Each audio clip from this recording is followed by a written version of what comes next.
আসসালামু আলাইকুম। অনেকদিন হলো কোনো পিকনিক বা ভোজ খাওয়া হচ্ছিল না, তাই আজ সোমবার আমাদের এখানে হাটের দিন।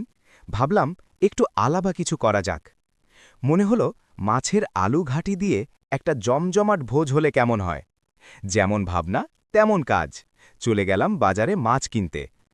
আমাদের মতে আলু ঘাটির জন্য সবচেয়ে ভালো মাছ হলো পাঙ্গাস মাছ। তাই দেখে শুনে ভালো একটা মাছ কিনে বাসায় নিয়ে আসলাম। বাসায় এসে মাছটা সুন্দর করে কেটে পরিষ্কার করে ম্যারিনেট করে নিলাম।